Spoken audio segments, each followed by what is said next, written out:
of the #1 New York Times bestseller, currently The Russian Hoax, the illicit scheme to clear Hillary Clinton, frame Donald Trump, Gregg, Jarrett, and Fox News investigative reporter and contributor Sarah Carter. Sarah, we'll start with your report here.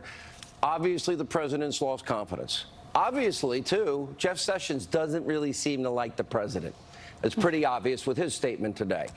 Obviously, all these issues, I put a series of questions in my monologue. I don't know if you heard it, but I put those to the Department of Justice today.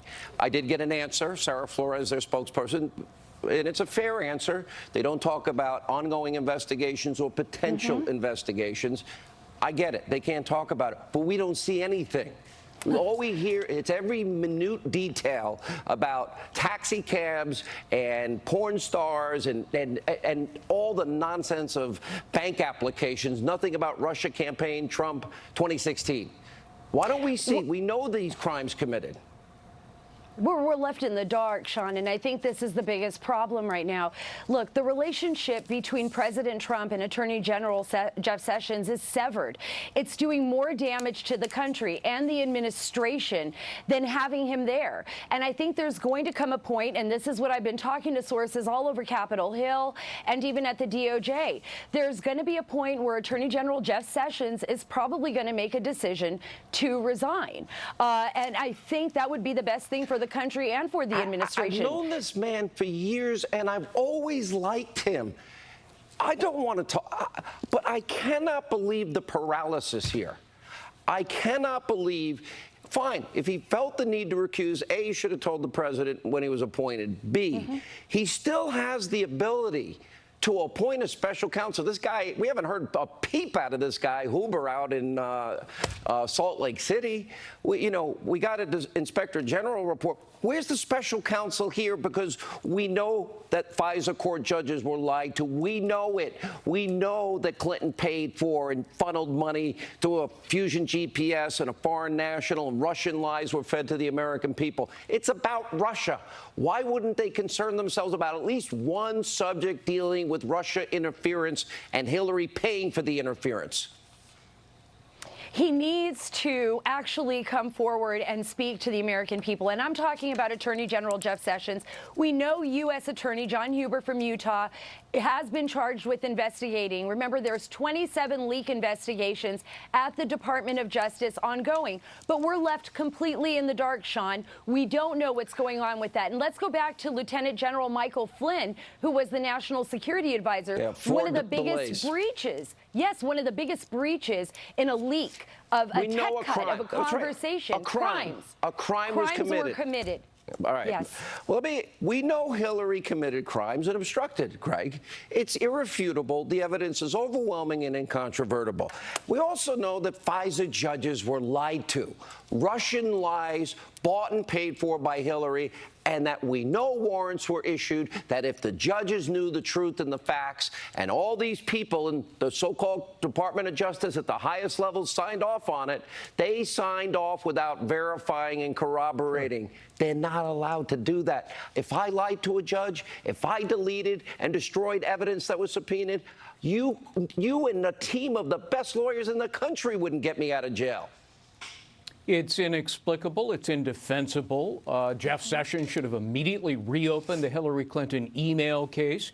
He should have immediately launched an investigation into the law enforcers who became lawbreakers, and especially the FISA case. I mean, it is at least 6 different felonies to use an unverified, phony document to gain a warrant to wiretap.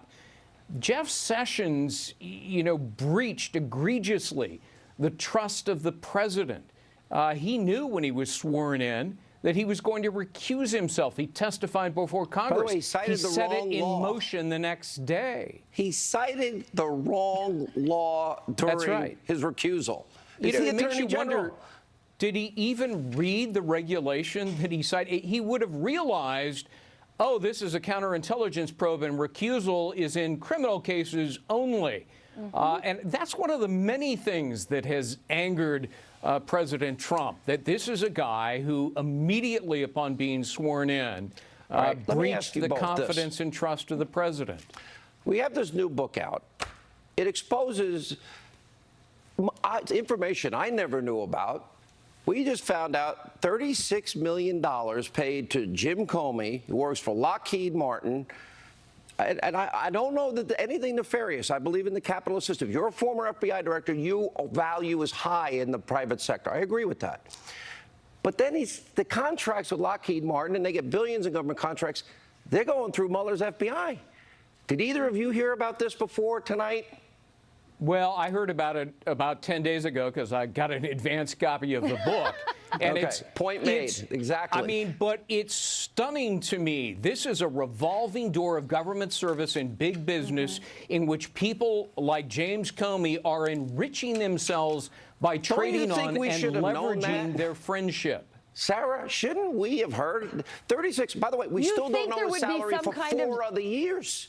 That's right. And you think there would be some kind of disclosure, Sean? I mean, this is what we saw in the Pentagon for so long with research and development, with R&D, this revolving door going back and forth and people pocketing money for their friends and basically slowing down the process of research and development. And here with Comey, we see it happening with the FBI. We also saw it happening at State Department. Why don't they have to disclose these relationships? Why don't they have? That's a serious amount of money. And it is. I want to know maybe he'll disclose tomorrow the other 4 years that he worked for Lockheed Martin so we can get the full picture. How many other stock options might he have gotten?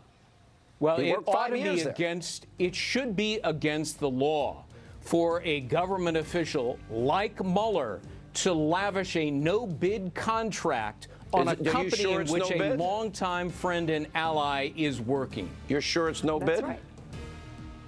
According to the book. Wow. That's unbelievable. What they're saying. All right, guys, keep up the good work. And Thank you. Be careful about late night, early morning knocks on your door. When you tell the truth in America, apparently that's a problem. Thank you both. When we come back, President Trump slamming Democrats over illegal immigration, border security, following the murder of Iowa college student, this young woman, Molly Tibbetts. Jessica, they're next.